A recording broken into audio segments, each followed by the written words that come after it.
Hi friends, இன்னைக்கு நம்ம பார்க்க போறது ஸ்காம் 1992ல இருக்க 4th எபிசோட் தாங்க. ஃபர்ஸ்ட் இருக்க 3 எபிசோட்ஸ் பார்க்காதவங்க ஃபர்ஸ்ட் அதை பாத்துங்க. அப்பதான் உங்களுக்கு 4th எபிசோட் தெளிவா புரிய வரும். அதுக்கு முன்னால நம்ம திரையுலகம் சேனலை லைக் பண்ணுங்க, ஷேர் பண்ணுங்க, கமெண்ட் பண்ணுங்க. மறக்காம சப்ஸ்கிரைப் பண்ணி பெல் ஐக்கான ஆல்ல போட்டு வச்சுக்கோங்க. அப்பதான் நம்ம அடுத்தடுத்து போடுற வீடியோ உங்களுக்கு உடனுக்குடன் வந்து சேரும். சோ வாங்க கைஸ், வீடியோக்குள்ள போலாம். 1991ல பாம்பேல ஒருத்தர் கார்ல வந்து இறங்குறாரு. அவர் யாருன்னா, போன பார்ட்ல சுஜிதா தலால் அசோக் மேத்தா பத்தி இன்ஃபர்மேஷன் கலெக்ட் பண்றதுக்காக ஒருத்தரை பார்க்க போயிருப்பாங்க. அவரு சுஜிதா தலால ரொம்பவே கோவமா, எனக்கு உங்ககிட்ட பேச விருப்பம் இல்லைன்னு திருப்பி அனுப்பிச்சு வச்சிருப்பாரு. அவர் தான் இந்த தடவை சுஜிதா தலால ஒரு ஹோட்டலுக்கு வர சொல்லி அசோக் மேத்தா பத்தி எனக்கு தெரிஞ்ச சில விஷயங்களை சொல்றேன்னு கூப்பிட்டுருக்காரு. சுஜிதா தலால் அவர்கிட்ட, அன்னைக்கு என்ன துரத்துனீங்க, இன்னைக்கு மாறிட்டீங்கன்னு கேக்குறாங்க. அதுக்கு அவரு, உங்களோட ஆர்வம் எனக்கு பிடிச்சிருக்குன்னு சுஜிதா தலால் கிட்ட சொல்றாரு. அவரு அசோக் மேத்தா பத்தி இன்ஃபர்மேஷன் கொடுக்கறதுக்கு பதிலா அசோக் மேத்தா பத்தி பெருமையா பேச ஆரம்பிக்கிறாரு. கவர்மெண்ட் மாறிடுச்சு, பிரைம் மினிஸ்டர் மாறிட்டாங்க, எல்லாமே மாறிடுச்சு. ஆனா ஸ்டாக் மார்க்கெட் மட்டும் இன்னும் ஸ்டேபிளா அப்படியே இருக்கு. எல்லாரும் லாபம் சம்பாதிக்கிறாங்க, அது ரொம்பவே நல்ல விஷயம் தான் சொல்றாரு. சுஜிதா தலால் அதுக்கு எல்லாரும் யார சொல்றீங்க, அசோக் மேத்தாவும் அவரோட ஃபாலோவர்ஸ் தான் லாபம் சம்பாதிக்கிறாங்கன்னு அவர்கிட்ட சொல்றாங்க. அதுக்கு அவரு சுஜிதா தலாலை பார்த்து, உங்களுக்கே நல்லா தெரியும் அசோக் சார் களத்துல இருந்தா மொத்த மார்க்கெட்டும் கலக்கட்டும்னு சொல்றாரு. சுஜிதா தலாலா அதுக்கு, நான் ஒன்னும் அசோக் மேத்தா ஃபேன் கிடையாதுன்னு அவர்கிட்ட சொல்றாங்க. அதுக்கு அவரு, உங்க ஆளுங்க தான் அவரை மார்க்கெட்ல மிகப்பெரிய ஜோசிகாரன் ஆக்கி வச்சிருக்காங்க. சொல்ல போனா சில பேர் அவரை ஃபைனான்ஸ் மினிஸ்டர் ஆகணும்னு ரெக்கமெண்ட் பண்றாங்க. உங்களுக்கும் எனக்கும் இங்க என்ன தோணுதுன்றத பத்தி இங்க யாருக்கும் கவலை இல்ல. இந்த நேரத்துல மார்க்கெட்ல பணம் ஆறு ஓடிக்கிட்டு இருக்கு. ஓடுற கங்கையில எல்லாரும் குளிச்சுக்கிட்டு தான் இருக்காங்க. ஆனா அந்த கங்கையோட ஆரம்பம் எங்க இருக்குன்னு யாருக்குமே தெரியாது. அதை பத்தி யாரும் யோசிக்கவும் இல்ல. இவ்வளவு பணம் எங்க இருந்து வருது? டெல்லி அரசு அசோக் மேத்தாவோட பாக்கெட்ல இருக்கு. இவர் ஒரு போன் பண்ணா டெல்லியில இருக்க அவரோட ஃப்ரெண்டு எல்லா அரசாங்க இன்ஸ்டிடியூஷனுக்கும் போன் பண்ணி அர்ஷத் சாருக்கு எவ்வளவு பணம் வேணுமோ அதை கொடுக்க சொல்லுவாங்கன்னு சுஜிதா தலால் கிட்ட சொல்றாரு. இதை கேட்ட சுஜிதா தலால் ஒரு நிமிஷம் ஆடி போயிடுறாங்க. அவர்கிட்ட இதை பத்தி நான் ஏதாவது ப்ரூஃப் இருக்கான்னு கேக்குறாங்க. அதுக்கு அவர் இல்ல, ஆனா எனக்கு நிச்சயமா தெரியும். அவர் மணி மார்க்கெட்லயும் இருக்காரு, ஆனா அங்கேயும் அவர் தான் ஜெயிச்சுக்கிட்டு இருக்காரு.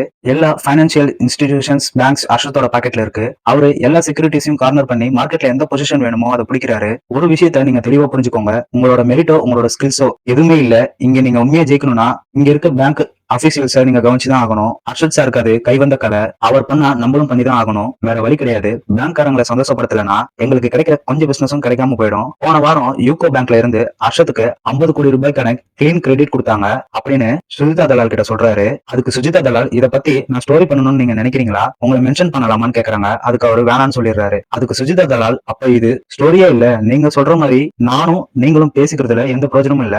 அசோக் மேத்தா பத்தி பிரிண்ட் பண்ணியே ஆகணும், சாலிடான எவிடன்ஸ் வேணும். என்னால அவருக்கு அகைன்ஸ்டா எதுவுமே பண்ண முடியல. உங்ககிட்ட இருந்து ஆதாரத்தோட நிரூபிக்கிற மாதிரி எனக்கு ஏதாவது முக்கியமான விஷயம் வேணும்னு சுஜிதா தலால் அவர்கிட்ட சொல்றாங்க. அதுக்கு அவரும் முக்கியமான ஆதாரம் சீக்கிரமே கிடைக்கும்னு சுஜிதா தலால் கிட்ட சொல்றாரு. அங்க இருந்து மாசா டைட்டில் கார்டை போட்டு ஸ்டார்ட் பண்றாங்க ஸ்காம் 1992 4th எபிசோட். நெக்ஸ்ட் சீன்ல அசோக் மேத்தா போலோ கம்பெனிக்கு போறாரு. போலோ கம்பெனி ஓனரோட பையன், இங்க பாருங்க, எங்க அப்பா நீங்க மீட் பண்றதுக்கு முன்னாடி நான் இதை சொல்லி ஆகணும், அவர் அந்த காலத்து ஆளு, அவ்வளவு சீக்கிரத்துல அவரை மாத்தவே முடியாது, அவர் ரொம்ப பிடிவாதம் பிடிச்சவர்னு அர்ஷத் கிட்ட சொல்றாரு. அர்ஷத் அதுக்கு அந்த போலோ ஓனரோட பையன் கிட்ட, இங்க பாருங்க, அந்த காலத்தாலோ இந்த காலத்தாலோ எல்லா சப்ஜெக்ட்லயும் ஒரு சிலபஸ் காமனா இருக்கும். ப்ராஃபிட் அது என்னோட ஃபேவரட் சப்ஜெக்ட், கவலைப்படாதீங்க நான் பாத்துக்கிறேன்னு அர்ஷத் அந்த போலோ ஓனரோட பையன் கிட்ட சொல்றாரு. அந்த கம்பெனி பெரிய அளவுல லாபம் இல்லாம ஓரளவுக்கு லாபத்துல தான் ரன் ஆயிட்டு இருக்கும். அர்ஷத் போலோ ஓனர் கிட்ட, ரொம்ப நாளாவே உங்க கம்பெனியை நான் கவனிச்சுக்கிட்டு தான் இருக்கேன், உங்க ஷேர்ஸோட கரண்ட் வேல்யூ என்ன, ஒரு 22 23 இருக்குமான்னு அர்ஷத் போலோ ஓனர் கிட்ட கேக்குறாரு. அதுக்கு போலோ ஓனர் 28 வரையும் போகும்னு சொல்றாரு. அர்ஷத் அதுக்கு இயர் எண்டுக்கு எங்க போகும்னு நினைக்கிறீங்கன்னு கேக்குறாரு. அதுக்கு அந்த போலோ ஓனர் மினிமம் டபுளா போகும்னு நினைக்கிறேன்னு அர்ஷத் கிட்ட சொல்றாரு. அர்ஷத் அதுக்கு, இங்க பாருங்க, உங்க கம்பெனியோட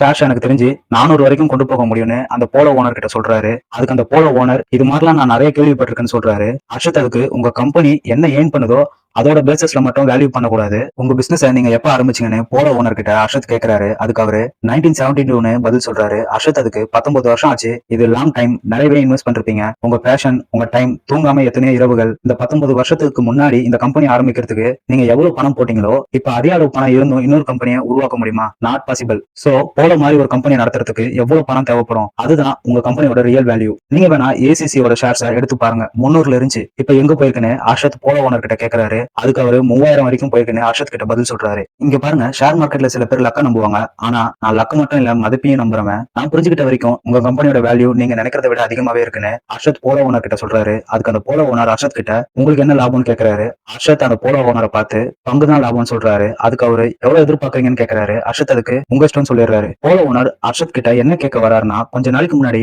மாஸ்தா கம்பெனி பங்கு தரலன்னு அந்த மாஸ்தா கம்பெனியை அர்ஷத் வாங்கியிருப்பாரு, அதே மாதிரி நம்ம கம்பெனி நம்ம கிட்ட இருந்து வாங்கிடுவாரோன்னு போலோ ஓனர் நாள் அர்ஷத் கிட்ட மறைமுகமா சந்தேகப்படுற மாதிரி கேக்குறாரு. அர்ஷத் அதுக்கு, நீங்க என்ன தப்பா புரிஞ்சுக்கிட்டு இருக்கீங்க. நான் பணத்தை உருவாக்குற பிசினஸ்ல இருக்கேன். டயரை விற்கிறது என் வேலை இல்ல, அது உங்களோட வேலை. எனக்கு உங்க போர்ட்ல எந்த பொசிஷனும் தேவையில்லை. இங்க பாருங்க, என் பார்வை உங்க கம்பெனில இல்ல, ஆனா அதோட அப்படின்னு அதை பத்தி அர்ஷத் சொல்லி முடிக்கிறதுக்குள்ள போலோ ஓனர் அதோட ரியல் வேல்யூல தான் உங்களுக்கு இன்ட்ரெஸ்ட்னு அவர் சொல்லி முடிக்கிறாரு. அர்ஷத் கூட பார்ட்னர்ஷிப் பண்றதுக்கு போலோ ஓனர் சம்மதிச்சிட்டாரு. அடுத்த சீன்ல அர்ஷத் மேத்தா வீட்டுல விளையாடிட்டு இருக்காரு. அந்த நேரம் பார்த்து அஸ்வின் மேத்தா அர்ஷத் கிட்ட வந்து, இந்த போலோவோட ஷேர்ஸ ஏசிசி ஷேர்ஸ் மாதிரி தூக்கி விட்டுறன்னு வாக்கு கொடுத்துட்டு வந்திருக்கீங்கல்ல, ஃபண்ட்ஸை எப்படி அதிகப்படுத்துறதுன்னு ஏதாவது யோசிச்சீங்களான்னு அஸ்வின் அர்ஷத் கிட்ட கேக்குறாரு. அர்ஷத் அதுக்கு சிரிச்சுக்கிட்டு, கொஞ்சம் ஃபண்ட்ஸை போலோ தானாவே கொடுக்கும். நமக்கு கிடைக்க போற கொலாட்ரலை வச்சு பேங்க்ல லோனுக்கு அப்ளை பண்ணலாம். மத்தபடி மியூச்சுவல் ஃபண்ட்ஸ் காரங்க கிட்ட நான் பேசியிருக்கேன், அவங்களும் கொஞ்சம் வாங்குறாங்க. அப்புறம் இந்தியாவில இன்வெஸ்ட் பண்ண விரும்புற சில ஃபாரின்ஸ் கம்பெனி எனக்கு தெரியும், கொஞ்சம் அங்கிருந்து வந்துரும்னு அர்ஷத் அஸ்வின் கிட்ட சொல்றாரு. அஸ்வின் அதுக்கு, அதெல்லாம் சரிதானா, உங்களோட ஸ்ட்ராட்டஜி எதுவா இருந்தாலும் மத்தவங்க கிட்டயும் சொல்லுங்க. இந்த ஃபண்ட்ஸோட ஃப்ளோ வந்துகிட்டே இருக்கு, அதோட கணக்கு உங்களை தவிர வேற யாருக்கும் தெரியாதுன்னு அர்ஷத் கிட்ட கேக்குறாரு. அர்ஷத் அதுக்கு, இப்ப நேரம் வந்துருச்சு, குரோமோட பெரிய அளவுல கொண்டு போகணும். ஃபண்ட்ஸ்க்காக எங்கேயும் ஓடணும்ன்ற அவசியம் இருக்கக்கூடாது. நீ வேணா பாரு, இந்த வருஷம் முடியறதுக்குள்ள சென்செக்ஸ் 2000 தொட்டே தீரும். மெரில் லின்ச்சோட பேலன்ஸ் ஷீட் பாத்தியா? போன வருஷம் அவங்க எவ்வளவு ப்ராஃபிட் எடுத்தாங்க தெரியுமா? 2000 கோடி. நம்ம காம்படிஷன் நேரா மெரில் லின்ச் கூட தான் இருக்கணும். இப்ப நம்ம கவனம் ஃபுல்லா ஒண்ணுதான், மெரில் லின்ச்சோட குரோமோட பெருசாக்கணும்னு அர்ஷத் அஸ்வின் கிட்ட சொல்றாரு. அதுக்கு அஸ்வின், அப்படியா, அப்ப எனக்கும் பிரதமர் ஆகணும்னு ஆசையா இருக்குன்னு அர்ஷத் கிட்ட சொல்லிட்டு கோவமா அங்க இருந்து போயிடுறாரு. அடுத்த சீன்ல சிட்டி யூனியன் பேங்க் தியாகவும் அஜய் கெடியாவும் அர்ஷத்துக்கு எதிரான வேலையை பார்க்க ஆரம்பிச்சிட்டாங்க. அர்ஷத் மேத்தா பார்ட்னர்ஷிப் போட்டு வச்சிருக்க பேங்க் கூப்பிட்டு பேச ஆரம்பிக்கிறாங்க. அஜய் கெடியா அவங்க கிட்ட, பேங்க் மூலமா எனக்கு கிடைச்ச சில அனுபவத்துல சில விஷயங்களை நான் தெரிஞ்சுக்கிட்டேன். யார் உங்களுக்கு ப்ராஃபிட்டும் பணமும் அதிகமா தராங்களோ அவங்க மேலதான் உங்களுக்கு நிறைய இன்ட்ரெஸ்ட் இருக்கு. என்ன நான் சொல்றது சரிதானே அவங்க கிட்ட கேட்கிறாரு. தியாகு அவங்க கிட்ட, நான் நேரடியாவே விஷயத்துக்கு வரேன், உங்ககிட்ட எவ்வளவு ஷேர்ஸ் அடமானத்துக்கு வருதோ அந்த அளவுக்கு நீங்க கடன் கொடுக்கலாம்ல. நீங்க அந்த ஷேர்ஸ கடன் கொடுத்தீங்கன்னா மார்க்கெட்ல என்ன ப்ராஃபிட் கிடைக்குதோ அதுல இருந்து உங்களுக்கு, அதாவது கிரீன்லேஸ்க்கும் ஒரு ஷேர் கிடைக்கும்லான்ட்டு அந்த பேங்க்காரங்க கிட்ட சொல்றாரு. அதுக்கு அந்த பேங்க்காரங்க தியாகு கிட்ட, அப்ப மேத்தாவுக்கு தெரிஞ்சதுன்னா என்ன பண்றதுன்னு கேக்குறாங்க. அதுக்கு தியாகு டீம் ஆளுங்க, என்ன சார், மார்க்கெட்ல லட்சக்கணக்கான ஷேர்ஸ் இங்கேயும் அங்கேயும் போய்கிட்டே தான் இருக்கு, அர்ஷத்துக்கு என்ன தெரியவா போகுதுன்னு கேக்குறாங்க. தியாகு உடனே, எதுக்கும் பயப்படாதீங்க, நான் பாத்துக்கிறேன், நம்ம கிட்ட டைம் ரொம்ப கம்மியா இருக்கு, எது செஞ்சாலும் சீக்கிரமே செஞ்சாகணும்னு அந்த பேங்க்கார் கிட்ட சொல்றாரு. அவரும் இந்த விஷயத்துக்கு சம்மதிக்கிறாரு. அடுத்த சீன்ல சுஜிதா தலால் திவ்யசேஷ பக்கத்துல உட்கார வச்சு ஒரு கிராஃப் ஒன்று வரைஞ்சு கணக்கு போட்டு காட்டிட்டு இருக்காங்க. எல்ஐசி ஒரு லாஸான கம்பெனி வாங்கியிருப்பாங்க. சரியா அன்னைக்குன்னு பார்த்து அர்ஷத்தோட ஷேர் வேல்யூ இன்க்ரீஸ் ஆயிருக்கும். அதை கரெக்டா கண்டுபிடிச்சு சுஜிதா தலால் திவ்யசேஷ் கிட்ட சொல்றாங்க. திவ்யசேஷ் அதுக்கு, இதை வச்செல்லாம் நம்ம சரியா யூகிச்சிட முடியாது, உன்னோட ஆளுங்க எதுக்கு இந்த இன்ஃபர்மேஷன் எல்லாம் உனக்கு கொடுக்குறாங்க, அவனுங்களுக்கு அல்வா கிடைக்கவா இல்ல உனக்கு அல்வா கொடுக்கவான்னு சுஜிதா தலால் கிட்ட கேக்குறாரு. அதுக்கு சுஜிதா தலால், எனக்கு தெரியல, ஆனா நானும் யோகியம் இல்லைன்னு அவனே சொல்லிக்கிறான்னு சொல்றாங்க. அதுக்கு திவ்யசேஷ், அப்புறம் எதுக்கு அர்ஷத் மேல இவ்வளவு இன்ட்ரெஸ்ட்னு சுஜிதா தலால் கிட்ட கேக்குறாரு. அதுக்கு சுஜிதா தலால், ஏன்னா அர்ஷத் தான் மார்க்கெட்டோட மகாராஜாவா இருக்காருன்னு, அவருக்கு அடங்கி போகாம யாரும் மார்க்கெட்ல இருக்க முடியாதுன்னு சொல்றாங்க. திவ்யசேஷ், சரி, உன்னோட அடுத்த கட்ட நடவடிக்கை என்னன்னு சுஜிதா தலால் கிட்ட கேக்குறாரு. அதுக்கு சுஜிதா தலால், செபி கவர்னரை அப்ரோச் பண்ண போறேன்னு சொல்றாங்க. அடுத்த சீன்ல Security and Exchange Board of India SEBI கவர்னரை சுஜிதா தலால் மீட் பண்றாங்க. அங்க ஒரு கிராஃப் வரைஞ்சு புள்ளி விவரத்தோட அவர்கிட்ட சொல்றாங்க. மாச கணக்குல ஷேர்ஸோட விலை ஏறிக்கிட்டே இருக்கு, இதற்கெல்லாம் காரணம் அர்ஷத் மேத்தா தான் சொல்றாங்க. அதுக்கு அந்த கவர்னர், அர்ஷத் மேத்தாவா, என்ன சொல்றீங்க நீங்க போட்டிருக்க இந்த கிராஃப்லயே ரொம்ப தெளிவா தெரியுது இன்ஸ்டிடியூஷனல் இன்வெஸ்டர்ஸ்னு. அப்படி இருக்கும்போது நீங்களே சொல்றீங்க இது எல்லாத்தையும் கண்ட்ரோல் பண்றது அர்ஷத் மேத்தானு, அவர் ஒரு ஸ்டாக் புரோக்கர், உங்ககிட்ட ஏதாவது ப்ரூஃப் இருக்காருன்னு சிபி கவர்னர் சுஜிதா தலால் கிட்ட கேக்குறாரு. அதுக்கு சுஜிதா தலால், இப்போதைக்கு என்கிட்ட எதுவும் இல்ல, என்கிட்ட இருக்கிறது என்னோட டைப்ரைட்டரும் என்னோட சோர்ஸ் மட்டும் தான். சார், நீங்க தான் சிபி கவர்னர், உங்களுக்கு ப்ரூஃப் வேணும்னா உங்ககிட்ட தான் எல்லா அதிகாரமும் இருக்கு, உங்களால தான் இந்த இன்வெஸ்டிகேஷனை சரியா கொண்டு போக முடியும். இதை எனக்கு சொல்லணும்னு அவசியம் இல்ல, இருந்தாலும் நான் ஏன் இதை பண்றேன்னா இது என்னோட கடமை, அதை தாண்டி என்னோட பொறுப்பும் இதுல அடங்கியிருக்கு, இதை பத்தி நீங்க கண்டிப்பா ஆய்வு மேற்கொண்டே ஆகணும்னு சுஜிதா தலால் சிபி கவர்னர் கிட்ட சொல்றாங்க. அடுத்த சீன்ல அர்ஷத் அஸ்வின் அவங்க ஆபீஸ்ல பேசிட்டு இருக்காங்க. அர்ஷத் அஸ்வின் கிட்ட, போலோட ஷேர்ஸ் மார்க்கெட்ல எங்க இருந்து வருது, யாரு விக்கிறாங்க, 230 இருந்து 208 குறைச்சிட்டாங்கன்னு சொல்றாரு. அஸ்வின் அதுக்கு, ஆமா, நானும் அதை தான் யோசிச்சுட்டு இருக்கேன், முக்கால்வாசி ஷேர்ஸ் நம்ம தான் வாங்கி வச்சிருக்கோம்னு அஸ்வின் அர்ஷத் கிட்ட சொல்றாரு. அந்த நேரம் பார்த்து ஆபீஸ்க்கு ஒரு கொரியர் வருது. அர்ஷத் அஸ்வின் கிட்ட, இந்த போலோவோட ஷேர்ஸ மார்க்கெட்ல இருந்து நான் தான் வர வச்சேன், அதுவாதான் இருக்கும், வாங்கி பாருன்னு சொல்றாரு. அஸ்வின் அதை பிரிச்சு பார்த்துட்டு, இங்க பாத்தீங்களா நம்ம கம்பெனி ஸ்டாம்ப் இருக்குன்னு அர்ஷத் கிட்ட காட்டுறாரு. அர்ஷத் அதை எடுத்து படிச்சு பார்த்துட்டு, எவனோ ஒருத்தன் நம்ம ஷேர்ஸ நம்ம கிட்டே வித்திருக்கான் செட்டில்மெண்ட் நேரத்துலன்னு அஸ்வின் கிட்ட சொல்றாரு. அஸ்வின் அதை செக் பண்ணி பார்த்துட்டு, இதை கிரீன்லேஸ் தான் பண்ணிருக்காங்கன்னு கண்டுபிடிச்சாரு. வாங்க நம்ம கிரீன்லேஸ்ல போய் கேட்போன்னு அர்ஷத் கிட்ட சொல்றாரு. அர்ஷத் அதுக்கு, இது கிரீன்லேஸ் பண்ண வேலை கிடையாது, அந்த கரடி கூட்டத்தோட வேலை, நம்ம பிடிக்கணும்னா அந்த கரடி கூட்டத்தை தான் பிடிக்கணும். இங்க பாரு, இப்ப நம்ம கிரீன்லேஸ் போனோம்னா நமக்கு விஷயம் தெரிஞ்சிருச்சுன்னு உடனே அந்த கரடி கூட்டம் முழிச்சுக்கும். இது ஆடுற நேரம்ல, ஆட்டி விக்கிற நேரம், 2 மாசத்துக்கு நம்மளோட ஷேர்ஸ அவங்க எவ்வளவு வேணாலும் வாங்கட்டும். நம்ம கிட்ட ஃபண்ட்ஸ் தீர்ந்துருச்சுன்னு அவங்க நினைக்கணும். அதுக்கப்புறம் சரியான நேரம் பார்த்து அவங்களுக்கு நான் பாம்பு போடுறேன்னு ஹர்ஷத் அஸ்வின் கிட்ட சொல்றாரு. ஹர்ஷத் அஸ்வினை பார்த்து என்ன கேள்வி எதுவும் கேட்காம இருக்குன்னு கேக்குறாரு. அஸ்வின் அதுக்கு என்ன கேட்கணும் உங்ககிட்டன்னு கேக்குறாரு. ஹர்ஷத் அதுக்கு ஃபண்ட்ஸ் எங்க இருந்து வரும்னு கேள்வி கேட்பியே, கேட்கலையே நீ என்னன்னு அஸ்வின் கிட்ட கேக்குறாரு. அஸ்வின் அதுக்கு ஹர்ஷத்தை பார்த்து நீங்க ஃபண்ட்ஸ் அரேஞ்ச் பண்ணிடுவீங்கன்னு எனக்கு நல்லா தெரியும், என்கிட்ட சொல்லவும் மாட்டீங்க, ஆனா எதை செய்யறதா இருந்தாலும் யோசிச்சு செய்யுங்க, அவசரப்படாதீங்கன்னு அஸ்வின் ஹர்ஷத் கிட்ட சொல்றாரு. அடுத்த சீன்ல எஸ்பிஐல இருந்து சீதாராமன் ஒருத்தர் 500 கோடி ரூபாய்க்கான செக் கொண்டு வந்து ஹர்ஷத் மேத்தா கிட்ட கொடுக்குறாரு. இதுக்கு எஸ்டிஎல் எப்ப கிடைக்கும் சார்னு கேக்குறாரு. ஹர்ஷத் அதுக்கு கிடைக்காது, இந்த காலத்துல யாரு எஸ்டிஎல் தான் கொடுக்குறாங்க, பிஆர் கொடுத்துறேன்னு சொல்றாரு. அதுக்கு அந்த சீதாராமன் பிஆர் கிடைச்சதுக்கு அப்புறம் புக்ல என்ட்ரி பண்ணி ஆகணும், கொஞ்ச நாளைக்கு அப்புறம் பிடிஓ புக்ஸ்ல டேலி பண்ண வேண்டியது இருக்கு, இதெல்லாம் செய்யறதுக்கு கொஞ்சம் நாள் ஆகும், நீங்க பிஆர் கொடுத்துட்டா நான் வேலையை ஆரம்பிச்சிருவேன்னு ஹர்ஷத் கிட்ட சொல்றாரு. ஹர்ஷத் அதுக்கு எனக்கு இது எஸ்பிஐ கூட முதல் டீலிங் இல்ல, சீதாராமன் கிட்ட சொல்றாரு. சீதாராமன் அதுக்கு இந்த தடவை அமௌண்ட் கொஞ்சம் பெருசா இருக்குல்ல சார், அது மட்டும் இல்லாம ஆர்பிஐயோட கைட்லைன்ஸ் வேற இருக்குன்னு ஹர்ஷத் கிட்ட சொல்றாரு. ஹர்ஷத் அதுக்கு இந்த சின்ன அமௌண்ட்டுக்கு டென்ஷன் உங்க மூளைக்குள்ள மவுண்ட் எவரெஸ்ட் மாதிரி பெருசாக்கி வச்சிருக்கீங்க, கொஞ்ச நாள்ல பணம் கிடைச்சிரும், அதுக்கப்புறம் என்ட்ரி போட்டுக்குங்க, இங்க பாருங்க அமௌண்ட் பெருசு, அப்ப ப்ராஃபிட்டும் பெருசா தானே இருக்கணும், உங்க ஒய்ஃப் பேர்ல சில ஷேர்ஸ் நான் வாங்குறேன், உங்களுக்கு இப்போ ஓகேவான்னு சீதாராமன் கிட்ட கேக்குறாரு. அதுக்கு சீதாராமனும் சம்மதிச்சிடுறாரு.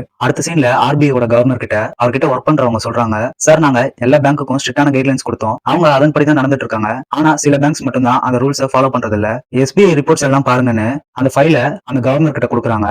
எல்லாம் கரெக்டா மெயின்டைன் பண்ற மாதிரி தான் சார் இருக்கு, இந்த டிரான்சாக்ஷன் மானிட்டர் பண்றதுல எஸ்பிஐல தனி டீம் இதுக்காக நம்ம அரேஞ்ச் பண்ணணும்னு ஆர்பிஐ கவர்னர் கிட்ட சொல்றாங்க. அதுக்கு அவரு இல்ல அதெல்லாம் வேணாம், எஸ்பிஐக்கு இப்போதான் ஃபாரின் ஃபண்ட்ஸ் நிறைய வந்துட்டு இருக்கு, இந்த நேரத்துல ஓபன் இன்வெஸ்டிகேஷன் பண்ணா நல்லா இருக்காது, பண்ணவும் முடியாது, நான் எஸ்பிஐயோட சேர்மன் கிட்ட பேசிக்கிறேன்னு ஆர்பிஐ கவர்னர் அவரோட ஸ்டாப்ஸ் கிட்ட சொல்றாரு. அடுத்த சீன்ல சுஜிதா தலால் ஹர்ஷத் மேத்தா பத்தி தனக்கு இன்ஃபர்மேஷன் கொடுத்த சோர்ஸ் கிட்ட கார்ல சொல்லிக்கிட்டு வந்துட்டு இருக்காங்க. நான் நல்லா ஹோம் ஒர்க் பண்ணிட்டு தான் போனேன், நிறைய நம்பர்ஸ் எடுத்துட்டு போனேன், நிறைய கிராப்ஸ் சார்ட்ஸ் இதெல்லாம் எடுத்துட்டு போனேன், ஆனா அவருக்கு ஒத்துக்க மனசே இல்ல, ப்ரூஃப் இருக்கான்னு மட்டும் தான் கேட்டுக்கிட்டே இருக்காரு, ப்ரூஃப் இல்லனா நான் எதுவுமே பண்ண முடியாதுன்னு சொல்லிட்டாருன்னு சுஜிதா தலால் அந்த சோர்ஸ் கிட்ட சொல்றாங்க. அடுத்த சீன்ல ஹர்ஷத் மேத்தா வீட்டுல உட்காந்து புக்ஸ் படிச்சிட்டு இருக்காரு. அஸ்வின் மேத்தா ஹர்ஷத் கிட்ட வந்து அண்ணா நம்ம எல்லா இடத்துல இருந்து போலோவை எடுக்க போறோமாமே, பூஷன் சொன்னா நீங்க பேங்கிங் ஃபண்ட்ஸை பயன்படுத்துறீங்களா, பதில் சொல்லுங்கன்னு கோவமா கேக்குறாரு. ஹர்ஷத் அதுக்கு இது என்ன முதல் தடவையா, எஸ்பிஐல இருந்து 500 கோடிக்கு கொஞ்சம் கம்மி, இன்னும் 100 கோடி வரப்போகுதுன்னு அஸ்வின் கிட்ட சொல்றாரு. அஸ்வின் அதுக்கு இவ்வளவு பெரிய அமௌண்ட் எந்த பேங்க் உங்களுக்கு பிஆர் கொடுத்துச்சுன்னு கேக்குறாரு. ஹர்ஷத் அதுக்கு பிஎன்பிக்கு செக்யூரிட்டிஸ் வந்துரும்னு நான் சொல்லிட்டேன் அஸ்வின் கிட்ட சொல்றாரு. அஸ்வின் அதுக்கு அண்ணா உங்களுக்கு என்ன மூளை குழம்பி போச்சா, நீங்க பிஆரும் இல்லாம செக்யூரிட்டிஸும் இல்லாம எஸ்பிஐல இருந்து 500 கோடி வாங்கிருக்கீங்க அப்படின்னு ஹர்ஷத் கிட்ட கேக்குறாரு. ஹர்ஷத் அதுக்கு ஒரு 4 நாள் தான் புக்ஸ் க்ளோஸ் பண்றதுக்கு முன்னாடி பணத்தை திருப்பி கொடுத்துருவேன்னு அஸ்வின் கிட்ட சொல்றாரு. அஸ்வின் அதுக்கு ஒரு தடவையாவது என்கிட்ட நீங்க கேட்டு செஞ்சிருக்கலாம்லான்ட்டு ஹர்ஷத் கிட்ட கேக்குறாரு. ஹர்ஷத் அதுக்கு நான் யார்கிட்ட கேட்கணும்னு அஸ்வின் கிட்ட கேக்குறாரு. அஸ்வின் அதுக்கு மாட்டிப்போனா ஒரு இடத்துல பிரச்சனை ஆனா 100 இடத்துல மாட்டிப்போன்னு ஹர்ஷத் கிட்ட சொல்றாரு. ஹர்ஷத் உடனே முதல்ல இந்த நெகட்டிவா பேசுறதை நிறுத்து, நான் தர்மனா உட்காந்து தொழில் பண்ண விரும்பல, புரியுதா, உன் பேச்சை கேட்டுட்டு இருந்தா நானும் அப்பா மாதிரி ஒரு ஓரமா உட்கார வேண்டியதான், இதெல்லாம் இப்ப வீட்டுல பேசிதான் ஆகணுமா அப்படின்னு கோவமா அஸ்வினை பார்த்து கேட்டுட்டு ஆபீஸ்ல பேசிக்கலாம்னு சொல்லிட்டு படிச்சுட்டு இருந்த புக்கை கீழே போட்டுட்டு எந்திரிச்சு கிளம்பி போயிடுறாரு ஹர்ஷத். அஸ்வின் இதை பத்தியே யோசிச்சுக்கிட்டு சாப்பிட கூட மாட்டேங்கிறாரு. ஜனவரி 1992 பாம்பேவை நமக்கு காட்டுறாங்க. ஹர்ஷத் கிரிக்கெட் விளையாடிட்டு இருக்காரு. ஹர்ஷத்தோட ஃபேமிலி அண்ட் பூஷன் எல்லாரும் ஹர்ஷத்தை பாராட்டிட்டு இருக்காங்க. ஹர்ஷத் விளையாடி முடிச்சுட்டு வந்ததும் பூஷன் ஹர்ஷத் கிட்ட வேலையை பத்தி கொஞ்சம் பேசுவோமா, மார்க்கெட்ல என்னெல்லாம் பேசிட்டு இருக்காங்க தெரியுமா உன்னை பத்தி, உன் பார்ட்னரா எல்லாத்தையும் நான் கேட்க வேண்டியதா இருக்குன்னு பூஷன் ஹர்ஷத் கிட்ட சொல்றாரு. ஹர்ஷத் பூஷனும் ஒரு பார்ட்னர் தான்றதை மறந்துட்டு அஸ்வின் அண்ணாவை யார் என்ன சொன்னாங்கன்னு கேக்குறாரு. பூஷனுக்கு இதை கேட்டவனே மனசு லைட்டா ஒரு மாதிரி கஷ்டமாகிடுது. ஹர்ஷத் உடனே பூஷனை பார்த்து சரி சொல்லு, யார்கிட்ட என்ன திட்டு வாங்கிட்டு வந்தேன்னு கேக்குறாரு. அதுக்கு பூஷன் மார்க்கெட்ல நீ விலை மோசடி பண்றதா எல்லாரும் பேசிக்கிட்டு இருக்காங்க, மார்க்கெட்ல இருக்க எல்லா பெரிய பெரிய ஆளுங்களும் தான், கூடவே இந்த மனுமந்திரா குரூப்பும் அதோட உன் மேல என்கொயரி வைக்கணும்னு சொல்றாங்க, இதுல பிஎம்எஸ் ஓட மொத்த இன்வெஸ்டர்ஸுமே அடங்குவாங்கன்னு பூஷன் ஹர்ஷத் கிட்ட சொல்றாரு. ஹர்ஷத் அதுக்கு எல்லாருக்கும் டபுள் கமிஷன் கொடுத்தேன், இந்த மனுமந்திரா குரூப் என்ன அவங்களுக்கு அவ்வளவு சம்பாதிச்சு கொடுத்துருவாங்களா, எல்லார் கஜானாவும் என்னாலதான் நிரம்பிச்சு, இப்ப ஏன் பெரிய கெடுக்கிறாங்க, நன்றி கெட்டவங்கன்னு ஹர்ஷத் பூஷன் கிட்ட சொல்லி திட்டிட்டு இருக்காரு. பூஷன் சம்சா வாங்கிட்டு வந்திருப்பாரு, அதை ஒரு நியூஸ் பேப்பர்ல வச்சு சாப்பிட்டு இருப்பாரு. அந்த நியூஸ் பேப்பரை ஹர்ஷத் வாங்கி படிக்கிறாரு. அதுல என்ன போட்டிருக்குன்னா the most powerful element in advertising is the truth அப்படின்னு போட்டிருக்கு. அதை பார்த்துட்டு ஹர்ஷத் சிரிச்சுக்கிட்டு பூஷன் கிட்ட நீ சம்சா சாப்பிடுன்னு சொல்லிட்டு அங்க இருந்து போயிடுறாரு. அட்வர்டைஸ்மெண்ட் பார்த்துட்டு ஹர்ஷத் மேத்தாக்கு ஒரு ஐடியா வருது. அந்த அட்வர்டைஸ்மெண்ட் பண்றவங்களை கூப்பிட்டு இந்த டிசைனிங் எல்லாம் உங்க டிபார்ட்மெண்ட், எனக்கு இதை பத்தி ஒன்னும் தெரியாது, எனக்கு மெசேஜ் மட்டும் தான் முக்கியம், இங்க பாருங்க மார்க்கெட்ல போலோ விஷயத்துல என்னோட பொசிஷனை நான் கிளியர் பண்ணிக்க விரும்புறேன், நான் என்னுடைய இன்வெஸ்டர்ஸ்க்கு நிறையவே சம்பாதிச்சு கொடுத்திருக்கேன், ப்ராமிஸ் பண்ணதை விட ரொம்பவே அதிகமா சம்பாதிச்சு கொடுத்திருக்கேன், இந்த விஷயத்த மக்கள்கிட்ட கொண்டு போய் சேர்க்க விரும்புறேன், இங்க பாருங்க என்னோட நோக்கம் என்னன்னா இந்த நாட்டு மக்களோட நலமான வாழ்வுக்காக நான் பாடுபடுறேன், குரோமோர் மார்க்கெட்ல பிசினஸ் அதிகப்படுத்துறது மட்டும் இல்லாம நேர்மையோட செயல்படுது, நான் பப்ளிக்கோட டைரக்டா பேச விரும்புறேன், இந்த விஷயங்களை கொண்டு போயிட்டு அவங்க கிட்ட சேர்க்க விரும்புறேன்னு ஹர்ஷத் மேத்தா நேர்மையான ஆள்னு எல்லாருக்கும் தெரியணும்னு ஹர்ஷத் மேத்தா அந்த அட்வர்டைஸ்மெண்ட் காரங்க கிட்ட சொல்றாரு. அதுக்கு அந்த அட்வர்டைஸ்மெண்ட் காரங்க உங்களோட போட்டோவை நாங்க போடலாமான்னு கேக்குறாங்க. ஹர்ஷத்தும் அதுக்கு சம்மதிக்க யோசிக்கிறாரு. அர்ஷத் என்ன சொல்றாருன்னா அவங்க கிட்ட நல்ல ஹெட்லைனா கொடுங்க, அர்ஷத் மேத்தா லயர்னு போடுங்கன்னு சொல்லி அந்த அட்வர்டைஸ்மெண்ட் காரங்க கிட்ட சொல்றாரு. அதுக்கு அவங்களும் நியூஸ் பேப்பர்ல அந்த ஹெட்லைனோட போட்டு பப்ளிஷ் பண்ணிடுறாங்க. அடுத்த நாள் பூஷனும் அஸ்வின் மேத்தாவும் கார்ல போயிட்டு இருக்காங்க. அப்போ பூஷன் அஸ்வினை கூப்பிட்டு அங்க பாருங்கன்னு காட்டுறாரு. எங்க பார்த்தாலும் அர்ஷத் மேத்தா பத்தி பேனர்ஸும் கட் அவுட்டுமா இருக்கு. பூஷன் அஸ்வின் கிட்ட இந்த அர்ஷத்துக்கு எப்படி எல்லாம் தைரியம் வருதுன்னு தெரியல, மார்க்கெட்ல டைரக்டா பேசி பொசிஷனை கிளியர் பண்றதை விட்டுட்டு இப்படி பாம்பே முழுக்க போஸ்டரும் கட் அவுட்டும் போட்டு வச்சிருக்காருன்னு அஸ்வின் கிட்ட சொல்லி புலம்பிக்கிட்டு வராரு பூஷன். அடுத்த சீன்ல பூஷன் ஆபீஸ்ல உட்காந்துருக்காரு. அப்போ அர்ஷத் மேத்தா பூஷன் கிட்ட வந்து ஹிஸ்டரியில ஒரு புது சாப்டர் அணிஞ்சிருக்கு தெரியுமா, அதோட பேரு அர்ஷத் மேத்தா, இனி ஓடி ஒளியறதுலாம் இல்ல குதிக்கிறது தான். எனக்கு நல்லாவே தெரியும் அஸ்வினுக்கு இதெல்லாம் சுத்தமா புரியாதுன்னு, ஆனா நீயாவது புரிஞ்சுக்கலாம்ல, உனக்கு என்னாச்சு, ஏன் மார்க்கெட் ஆளுங்க மார்க்கெட்டிங் பண்ணக்கூடாதா, அப்படி பண்ணக்கூடாதுன்னு ஏதாவது ரூல் இருக்கா, என்னோட ஃபேஸ் நல்லா பாரு, இந்த ஃபேஸோட வேல்யூ தான் என்னோட நெட்வொர்க்னு அர்ஷத் பூஷன் கிட்ட சொல்றாரு. அதுக்கு பூஷன் அர்ஷத் கிட்ட உனக்கு ஹீரோ ஆகணுமா அப்படின்னு கேக்குறாரு. அர்ஷத் சிரிச்சுக்கிட்டே இந்தியாவில் அதிகமா மேனுஃபேக்சரிங் ஆகுது எதுன்னு தெரியுமான்னு பூஷன் கிட்ட கேக்குறாரு. சிமெண்ட்டும் ஸ்டீல்ஸும் பூஷன் பதில் சொல்றாரு. அதுக்கு அர்ஷத் ஹீரோஸும் கடவுளும் இன்னைக்கு இருக்கிற காமன் மேன் நாளைக்கு ஹீரோ ஆகுறாங்க, இப்ப இருக்க ஹீரோ நாளை மறுநாள் கடவுள் ஆகுறாங்க, இந்தியர்களுக்கு ஹீரோ ஆகுறதா மிகப்பெரிய கனவு. இந்த அர்ஷத் மேத்தா மக்களோட எதிர்காலத்தை உருவாக்கி கொடுப்பான்னு நினைச்சா என்ன தப்பு இருக்கு, எவ்வளவு அதிகமான பேர் நம்மளோட இணையறாங்களோ அந்த அளவுக்கு மார்க்கெட்டை மூவ் பண்ண முடியும். இங்க பாரு, மார்க்கெட்டுக்கு போய் நான் அறிவுரை சொல்ல விரும்பல, டைரக்டா மக்களோட நம்பிக்கையில விளையாட விரும்புறேன்னு அர்ஷத் பூஷன் கிட்ட சொல்றாரு. பூஷன் அதுக்கு அதேதான் நானும் சொல்றேன், மக்களோட நம்பிக்கையில நீ விளையாடாதன்னு அர்ஷத் கிட்ட சொல்றாரு. அஸ்வின் கூப்பிட்டாருன்ட்டு பூஷன் அங்க இருந்து கிளம்பி போயிடுறாரு. அர்ஷத் மேத்தா அந்த அட்வர்டைஸ்மெண்ட் நியூஸ் பேப்பர்ல கொடுத்ததுக்கு அப்புறம் அந்த அட்வர்டைஸ்மெண்ட் பார்த்துட்டு மக்கள் அதிகமா அர்ஷத் மேத்தா கிட்ட வர ஆரம்பிச்சாங்க. யாரெல்லாம் அர்ஷத்தோட ஷேர்ஸ்ல பணத்தை போட்டாங்களோ அவங்க எல்லாம் நல்லாவே ப்ராஃபிட் பார்த்தாங்க. ஏசிசி போலோ மாஸ்தாவோட ஷேர்ஸ் வேல்யூ ஏறிக்கிட்டே இருந்தது, கற்பனை பண்ணி பார்க்க முடியாத அளவுக்கு மேல போச்சு. அர்ஷத் மார்க்கெட்டுக்கு ஒரு புதிய குருவா தெரிய ஆரம்பிச்சாரு. Brokers, investors, business men's, politicians எல்லாருமே அர்ஷத்துக்கு நெருக்கமாக ஆசைப்பட்டாங்க. அவரோட அடுத்த ஸ்டெப் என்னவா இருக்கும்னு எல்லாருமே ஆர்வமா இருந்தாங்க. அதனால அவரு புரோக்கர்ஸ் ஃபேமிலி ஓன்ட் பிசினஸ்க்கும் த்ரெட்டா இருந்தாரு. அடுத்த சீன்ல சுஜிதா தலால் திபேஷிஷை கூட்டிக்கிட்டு ஒரு இடத்துக்கு வராங்க. சுஜிதா தலால் திபேஷிஷ் கிட்ட உனக்கு மாஸ்டர் இண்டஸ்ட்ரீஸ் ஞாபகம் இருக்கான்னு கேக்குறாங்க. அதுக்கு அவரு அர்ஷத் தான போன வருஷம் அந்த கம்பெனியை வாங்கினாருன்னு சுஜிதா தலால் கிட்ட சொல்றாரு. அர்ஷத் அந்த கம்பெனியை வாங்கி அந்த கம்பெனி மேல இன்வெஸ்ட் பண்ணி ரொம்பவே லாபகத்தன்மையா அந்த கம்பெனி கொண்டு போயிருப்பாரு. இத சுஜிதா தலால் திபேஷிஷ் கிட்ட சொல்றாங்க. அதுக்கு திபேஷிஷ் அதை சொல்றதுக்கு எதுக்கு இங்க கூட்டிட்டு வந்தேன்னு சுஜிதா தலால் கேக்குறாரு. அதுக்கு சுஜிதா தலால் அந்த மாஸ்டர் இண்டஸ்ட்ரீஸ் இதுதான்ட்டு திபேஷிஷ் கிட்ட காட்டுறாங்க. அதை பார்த்துட்டு திபேஷிஷ் ரொம்பவே ஷாக் ஆயிடுறாரு. அர்ஷத் எல்லாரையும் நம்ப வச்சு அந்த கம்பெனி மேல ஷேர்ஸ் வாங்கி நல்லாவே லாபம் பார்த்திருப்பாரு. இத சுஜிதா தலால் கண்டுபிடிச்சாங்க. திபேஷிஷ் சுஜிதா தலால ரொம்பவே பாராட்டுறாரு. இத பத்தி எவிடன்ஸோட நியூஸ் பேப்பர்ல பப்ளிஷ் பண்ண போறதா சுஜிதா தலால் திபேஷிஷ் கிட்ட சொல்றாங்க. அதுக்கு திபேஷிஷ் இந்த நியூஸ் அவரோட தூக்கத்தை கூட கெடுக்காது, அவ்வளவு சீக்கிரம் நீ அவரை தொட முடியாதுன்னு சுஜிதா தலால் கிட்ட சொல்றாரு. அதுக்கு சுஜிதா தலால் அவர் தூக்கம் போதும் இல்லையோ தூங்கிட்டு இருக்க சில பேர் முடிச்சுக்கிட்டோம், அது போதும் எனக்குன்னு திபேஷிஷ் கிட்ட சொல்றாங்க. இந்த நியூஸ் பேப்பர்ல பார்த்துட்டு அர்ஷத் ரொம்பவே டென்ஷன் ஆயிடுறாரு. இந்த நியூஸை பப்ளிஷ் பண்ண சுஜிதா தலால மீட் பண்ணி பேசுறதுக்கு அர்ஷத் ஒரு பெரிய ஹோட்டலுக்கு வர சொல்றாரு. அர்ஷத் சுஜிதா தலால மீட் பண்ணி அவங்க கிட்ட என்ன சொல்றாருன்னா, எனக்கு ஒரு ஆசை இருக்கு, இந்த நாட்டோட எக்கனாமிக்க ரொம்பவே ஸ்ட்ராங் ஆகணும், என்ன முன்னேற்றி கொண்டு போகணும், இந்த வேலைக்கு உங்களை மாதிரி ஆட்கள் எனக்கு ரொம்பவே தேவை, என்னால தனியா இந்த வேலையை பண்ண முடியாது, என்கிட்ட வந்து சேர்ந்துருங்கன்னு அர்ஷத் சுஜிதா தலால் கிட்ட சொல்றாரு. சுஜிதா தலால் அதுக்கு ஷேர் மார்க்கெட்டையும் தாண்டி இந்த நாட்டையும் ஆள நினைக்கிறீங்களா மேத்தான்னு அர்ஷத் கிட்ட கேக்குறாங்க.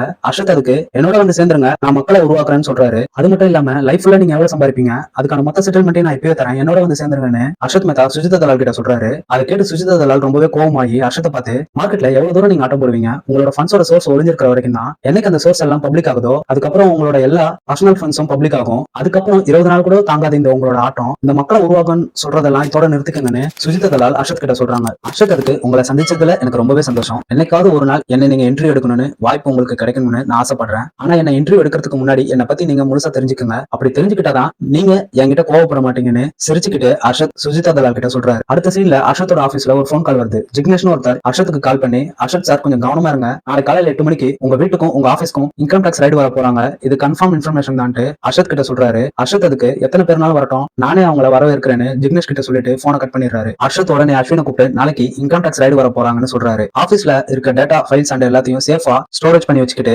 CPU எல்லாத்தையும் ஒரு லாரியில ஏத்தி அதை சேஃபா ஒரு இடத்துல கொண்டு போய் வச்சிடறாங்க. ஆபீஸ்ல ஒரு புது CPU மாட்டி கம்பெனி எப்பயும் போல இயங்குற மாதிரி கம்ப்யூட்டர் சிஸ்டம் ரெடி பண்ணி வச்சிடறாங்க. இப்படி எல்லாத்தையும் பக்காவா ரெடி பண்ணி வச்சுட்டு எப்படா இன்கம் டாக்ஸ் ஆபீசர் வருவாங்கன்னு அர்ஷத் வீட்டுல வெயிட் பண்ணிட்டு இருக்காரு. அவங்க வந்ததும் அர்ஷத்தை போய் அவங்க வீட்டுக்குள்ள வெல்கம் பண்ணி கூட்டிட்டு வராரு. இது அந்த இன்கம் டாக்ஸ் ஆபீசர் கொஞ்சம் கூட எதிர்பார்க்கல. அவரே கொஞ்சம் ஷாக் ஆயிடுறாரு. இன்கம் டாக்ஸ் ஆபீசர் அர்ஷத் கிட்ட உங்க வீட்டை நாங்க சர்ச் பண்ணணும், எங்க கிட்ட சர்ச் வாரண்ட் இருக்குன்னு சொல்றாரு. அர்ஷத் அதுக்கு தாராளமா சர்ச் பண்ணுங்க, நான் ஆபீஸ்ல கூட சொல்லி தான் வச்சிருக்கேன், வீடு ரொம்பவே பெருசு, சர்ச் பண்றதுக்கு ரொம்ப டைம் ஆகும், டிஃபன் சாப்பிட்டு சர்ச் பண்ணுங்கன்னு அர்ஷத் அவங்க கிட்ட சொல்றாரு. அதுக்கு அவங்க நாங்க வெளியில சாப்பிட்டு வந்துட்டோம்னு சொல்லிட்டு வீடு ஃபுல்லா சர்ச் பண்ண ஸ்டார்ட் பண்றாங்க. அர்ஷத்தும் கொஞ்சம் கூட அதை பெருசா எடுத்துக்காம ஃபேமிலியோட உட்காந்து சாப்பிட்டு இருக்காரு. வீடு ஃபுல்லா சர்ச் பண்ணி ஒண்ணுமே கிடைக்கல. அர்ஷத்தோட ஆபீஸ்ல ரைட் பண்ணிட்டு இருக்க இன்கம் டாக்ஸ் டீம் அர்ஷத்தோட வீட்டுல இருக்க இன்கம் டாக்ஸ் டீம் ஹெட் கிட்ட கால் பண்ணி, சார் நாங்க எல்லா இடத்துலயும் தேடி பார்த்துட்டோம், பிசிக்கல் ரெக்கார்ட்ஸ், ஃபைல்ஸ், ரொம்பவே குறைவா தான் இருக்கு. எல்லாத்தையும் சிஸ்டம்ல சேவ் பண்ணதா சொல்றாங்க. நாங்க எல்லா சிபியும் கஸ்டடியில எடுத்துட்டோம், அதை நாங்க கொண்டு வரோம்னு அந்த ஹெட் கிட்ட சொல்றாங்க. அதுக்கு அவரு அக்கௌண்ட் செக்ஷனையும் சீல் பண்ணுங்கன்னு சொல்றாரு. அவங்களும் சரின்னு சொல்லிட்டு போனை கட் பண்ணிடுறாங்க. அர்ஷத் அதை கேட்டுட்டு அதை எப்படி சீல் பண்ணுவீங்க, ஆபீஸோட உங்களுக்கு என்ன விரோதம்னு அந்த இன்கம் டேக்ஸ் ஆஃபீஸர் கிட்ட கேட்கிறாரு. அதுக்கு அந்த இன்கம் டேக்ஸ் ஆஃபீஸர், இன்வெஸ்டிகேஷன் ஆரம்பிச்சாச்சு மேத்தா, அது கம்ப்ளீட் ஆகிற வரைக்கும் நீங்க எந்த புக்ஸ் மேலேயும் கை வைக்க முடியாதுன்னு அர்ஷத் கிட்ட சொல்றாரு. அர்ஷத் அதுக்கு அந்த இன்கம் டேக்ஸ் ஆஃபீஸர் கிட்ட, நீங்க தேடுறது உங்களுக்கு சீக்கிரமே கிடைக்கணும் மிஸ்டர் ராமசாமி, என் ஆபீஸை ரொம்ப நாளைக்கு நீங்க அடைச்சு வைக்க முடியாதுன்னு அவர்கிட்ட சொல்றாரு. இன்கம் டேக்ஸ் ஆபீசர்ஸ் சிபியூ எல்லாத்தையும் கஸ்டடியில எடுத்துட்டாங்க. அர்ஷத்தோட ஆபீஸையும் சீல் பண்ணிட்டாங்க. அடுத்த சீன்ல சிட்டி யூனியன் பேங்க் தியாகவும் அஜய் கேடியாவும் பேசிட்டு இருக்காங்க. தியாகு அஜய் கேடியா கிட்ட அர்ஷத்துக்கு யாரோ டிப்பு கொடுக்குறாங்க, நிச்சயமா அடுத்த தடவை மாட்டுவான்னு அஜய் கேடியா கிட்ட சொல்றாரு. அதுக்கு அவரும் ஆமா கண்டிப்பா மாட்டுவான்னு சொல்றாரு. இதை பத்தி ரெண்டு பேரும் யோசிச்சுக்கிட்டு இருக்காங்க. இதோட இந்த 4th எபிசோட் முடியுது.